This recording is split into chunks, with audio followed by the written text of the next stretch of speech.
रानी की, सतगुले भगवान की। सूरज जी, श्री हरिवंश महाराज जी, गुरु आज्ञा पर चलना इतना कठिन क्यों लगता है? क्योंकि मन हमारा शरीर, इंद्री, शरीर के भोग, शरीर के रिश्ते नाते संबंधों को महत्व देता है। इसलिए यदि परमार्थ को महत्व दे, भगवान को महत्व दे, तो गुरु की आज्ञा पर चलना सहज हो जाए। पर जब हम संसार को महत्व देते हैं, रिश्ते नातों को महत्व देते हैं, भोगों को महत्व देते हैं, तो गुरु की बात ऐसी लगती जैसे पहाड़ पे चढ़ना हो, फिर वो कठिन लगती है। तो हम गुरु आज्ञा पर चलें तो हमें सामर्थ्य प्राप्त हो जाएगी उस आज्ञा का संपूर्ण पालन करने की। नाम जप में बड़ी सामर्थ्य है।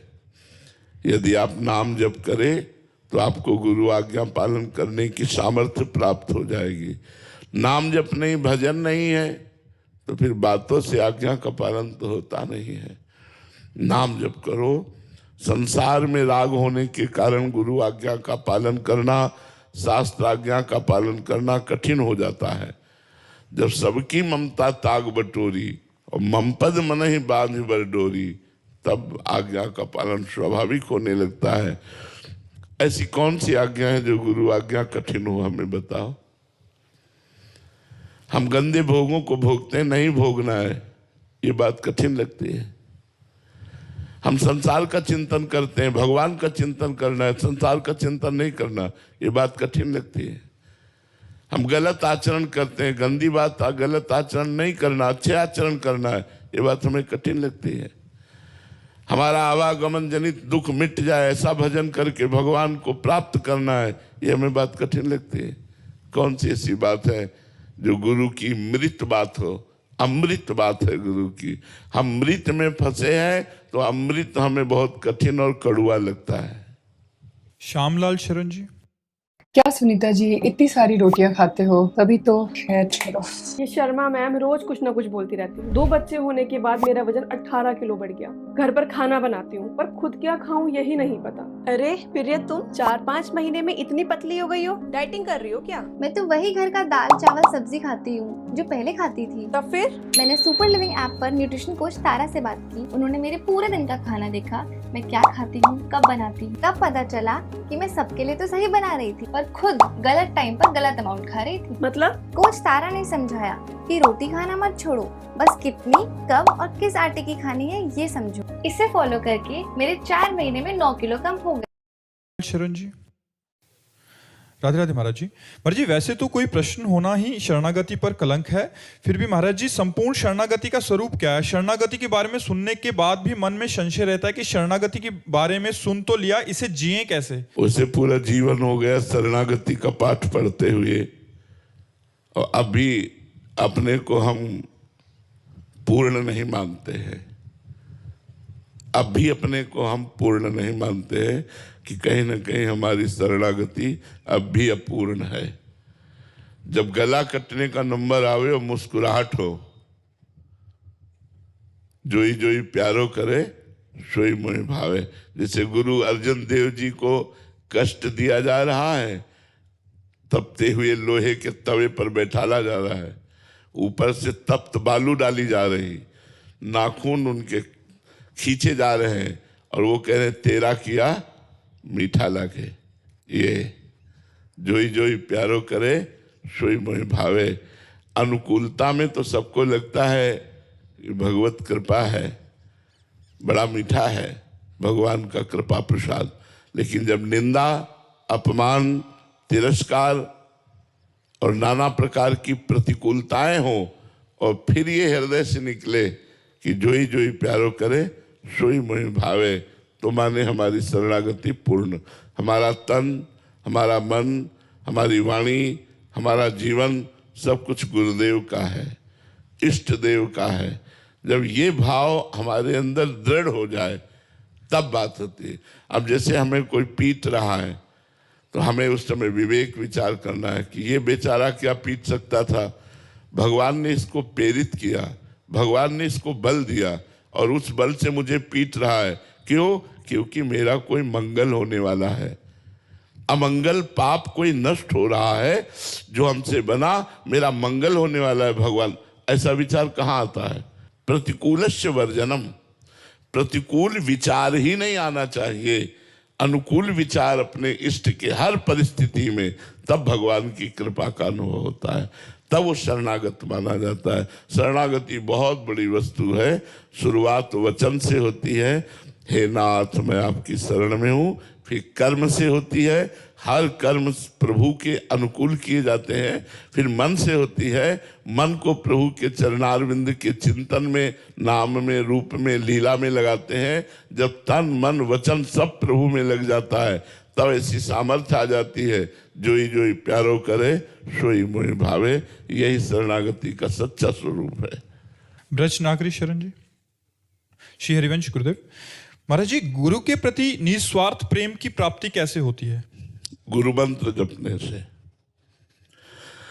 जितना गुरु मंत्र जपोगे उतने ही आप में सामर्थ्य है कि नहीं। हम सब सकामी हैं, सबके अंदर कोई न कोई कामना रहती है, लेकिन कामना का नाश होता है मंत्र जप से।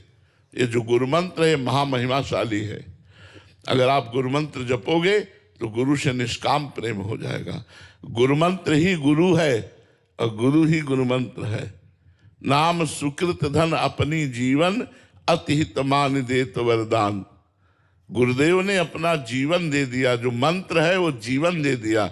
अब हम उस मंत्र को खूब जपें तो हमारे अंदर वो सामर्थ्य जागृत हो जाएगी, जिससे हम गुरु से निष्काम हो जाएंगे, इष्ट से निष्काम हो जाएंगे। निष्काम प्रेम होना बड़ा कठिन होता है। निष्काम प्रेम में कोई शिकवा शिकायत नहीं होती, उसमें हर बात अच्छी लगती है। अगर वो गाली भी देते हैं तो अच्छा लगता है, वो अपमान भी करते हैं, क्योंकि हमारी कोई कामना ही नहीं है। निष्काम में हर बात अच्छी लगती है उनकी, क्योंकि हमारी कोई कामना नहीं। पर ऐसा निष्काम होना गुरु मंत्र का बल, भजन बल, दूसरा कोई बल काम नहीं करता। भजन बल से बात होती है। प्यारी बिहारी शरण जी। श्री हरिवंश महाराज जी। महाराज जी, प्रिया प्रीतम के चरणों में सहज प्रेम कैसे होता है? नाम जप करो, वाणी पाठ करो और उनकी सेवा करो और उनके जनों का संग करो। 4 बातें। पहले खूब नाम जप करो, वाणी पाठ करो, जैसे चतुरासी जी, सेवक वाणी, 42 लीला, इनका रोज पाठ करो। सुधा निधि, इनका रोज पाठ करो। फिर ठाकुर सेवा, आपके पास सेवा विराजमान होनी चाहिए। नाम सेवा या चित्र छवि सेवा या विग्रह सेवा, सेवा विराजमान होनी चाहिए। और चौथा, उनके प्रेमी जनों का संग। रेमन रसिकन संग बिन रंच न उपजय प्रेम। रसिकों के संग के बिना रंच व प्रेम उपज नहीं सकता। इसलिए हम रसिकों का संग करें, ठाकुर सेवा करें, वाणी पाठ करें, नाम जप करें, 4 बातें याद कर लें तो हमारा श्री जी से सहज प्रेम हो जाएगा। पर कुसंग न करें। अगर ये 4 बातें करते हुए भी कुसंग करेंगे तो हमारे ऊपर उसका प्रभाव कम पड़ेगा, पर बहुत विलंब में पड़ेगा। और अगर हम कुसंग न करें, गंदी बातें न करें, तो बहुत जल्दी प्रभाव पड़ जाएगा कि हमारा मन प्रिया प्रीतम के चरणों के अनुराग रंग में रंगने लगेगा। प्रेम स्वरूपनी शरण जी। श्री हरिवंश महाराज जी। महाराज जी, सेवा करते समय हम साधकों के बीच में कभी कभी छोटी छोटी बातों को लेकर अनबन हो जाती है, इससे कैसे बचें ताकि सही? उसमें भगवत स्वरूप मानना पड़ेगा। सब भगवान के स्वरूप है। अगर हमें जरूरत पड़ी तो हम आपको डांट देंगे, लेकिन आपको मानेंगे भगवान का स्वरूप ही कि आप भगवत स्वरूप है। अब आप शिष्य भाव से जुड़े हैं, हमारा कर्तव्य है कि हम आपको सही शिक्षा दें। आप गलत करते हैं तो हम आपको डांट देंगे, पर आपसे द्वेष नहीं करेंगे, घृणा नहीं करेंगे, नफरत नहीं करेंगे। आप, हो सकता है आपको सुधारने के लिए महीना भर आपसे बोले ना, आपकी तरफ देखे ना, लेकिन भाव अच्छा रहेगा, भाव में कोई कमी नहीं रहेगी, तो हमारा परमार्थ बनता रहेगा। अगर हम भाव बिगाड़ लें तो वो भाव हमारे परमार्थ को बिगाड़ देगा। हमारे भगवान ही ऐसा रोल कर रहे हैं। अब 4 साधक मिल करके हमको एक जगह सेवा दी गई है और एक कमी कर रहा है, तो हम उसको डांटेंगे, उससे बात करेंगे, लेकिन उसमें भी भगवत भाव देखेंगे, मन से उसको प्रणाम करेंगे कि वस्तुतः प्रभु हो तो आप ही, नाटक ऐसा कर रहे हो, तो जैसा आप नाटक कर रहे हो वैसा मैं नाटक कर रहा हूँ, लेकिन आप ही हो। अगर भगवत भाव रखेंगे तो राग द्वेष नहीं हो पाएगा। अगर भगवत भाव नहीं रखेंगे तो अनुकूलता में राग और प्रतिकूलता में द्वेष होने के कारण हमारा चिंतन बिगड़ जाएगा। फिर हम मन से उसका अहित चाहने लगेंगे, और मन से अहित चाहने पर हमारा अहित हो जाएगा, हमारा परमार्थ छूट जाएगा। इसलिए वचन से, शरीर से, मन से भी किसी का अहित ना करते हुए व्यवहार में रोल करना है, नाटक करना है। हमें डांटना पड़े डांट देंगे, हमें दंड देना पड़े दंड दे देंगे, लेकिन भाव हमारा वही रहेगा कि मेरे प्रभु ही हैं, ये मुझे स्वांग करना पड़ रहा है, ऐसा भाव रखें। अपराजिता शरण जी, श्री हरिवंश महाराज जी। महाराज जी, इस अदम बुद्धि में कृपा के प्रति महत्व कैसे बना रहे, क्योंकि एक बार कृपा हो जाने पर ये बुद्धि उस कृपा को सहज में लेने लगती है, उसके महत्व को भूल जाती है। हाँ, ये बहुत पॉइंट की बात है कि कृपा हम सब पर है, लेकिन हम कृपा का आदर नहीं कर पाते। जब हम बहुत परिश्रम और कठिनता से कोई वस्तु प्राप्त करते हैं तो बड़ा महत्व होता है, और जब सहज में वो प्राप्त हो जाती है तो महत्व नहीं होता। सहजता के कारण, महत्व की कमी होने के कारण हमारे अंदर वो प्रकाश नहीं हो पाता कृपा का जो होना चाहिए। नहीं, हम पर प्रतिपल कृपा है, प्रतिपल कृपा है।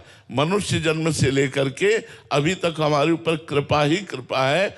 बस इसका आदर हम रोज ही मनावें कि हमारे ऊपर कृपा है, हम उस कृपा का आदर करें, उस कृपा का चिंतन करें।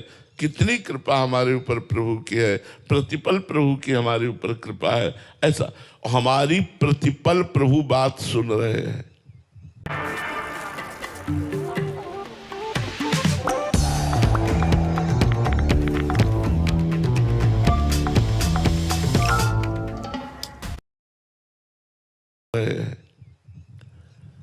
हम एक एक ने पूरे जीवन में देखा है छोटी छोटी घटनाओं को, वो एक एक बात सुन रहे हैं, वो एक एक बात देख रहे हैं, हमको वो देख रहे हैं। कोई दिन ऐसा नहीं, कोई पल ऐसा नहीं जिस पल न देख रहे हो।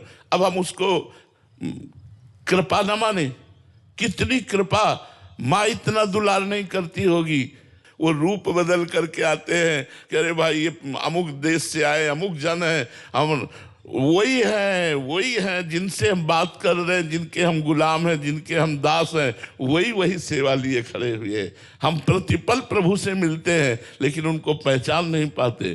प्रतिपल प्रभु की कृपा है, वो हम उनकी कृपा को जान नहीं पाते। कभी कभी कृपा कड़ुआ रूप धारण करती है। जैसे वो बहुत बुखार हो तो बुखार उतारने के लिए कड़वी दवाई दी जाए, ऐसे हमारे अंदर कई ऐसे दोष है जिनको दोष दूर करने के लिए प्रभु कड़वी दवा देते हैं, अपमान करवा देते हैं, निंदा करवा देते हैं, तिरस्कार करवा। तो लगता है यार हम भगवान के भक्त, हमारा अपमान हो गया।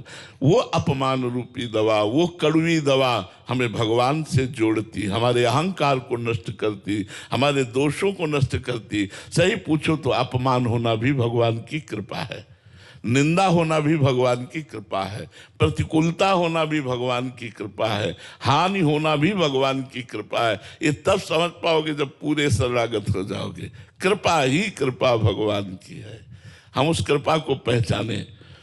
भागवत में लिखा है, जो प्रतिपल ऐसा अनुभव करता है कि मेरे ऊपर भगवान की बहुत कृपा है, आए हुए सुख दुख को समान भाव से सह लेता है और नाम जप करता है, उसे परम पद की ऐसे प्राप्ति हो जाती है जैसे पिता की प्रॉपर्टी पर पुत्र का अधिकार स्वयं हो जाता है।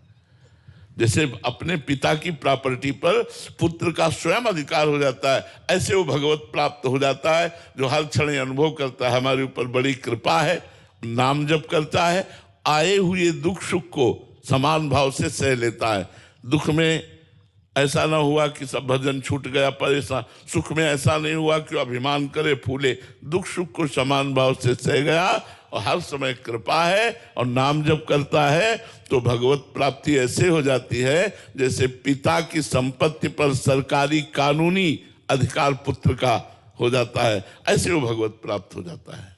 लीला लहरी शरण जी, श्री हरिवंश महाराज जी क्रूर से क्रूर और पापी से पापी में भी अपने आराध्य देव को देखने का प्रयास कैसे करें महाराज जी, विशेषता तब जब प्रतिकूल परिस्थिति हो? देखो, पहले तो भावना की जाती है, फिर भावना सिद्ध होने लगती है। क्रूर उसका आचरण है, पर उसमें जो पावर है वो तो भगवान ही है ना। जैसे एक ही बिजली है, हवा दे रही है, आवाज दे रही है, शीतलता प्रदान करती है, हीटर में गर्मी प्रदान करती है, हाइड्रोजन में प्रकाश प्रदान करती है। ये सब यंत्रों के कारण बिजली का कार्य अलग अलग दिखाई देता है। कहीं प्रकाश देना, कहीं गर्मी पैदा करना, कहीं ठंडी पैदा करना, कहीं मशीन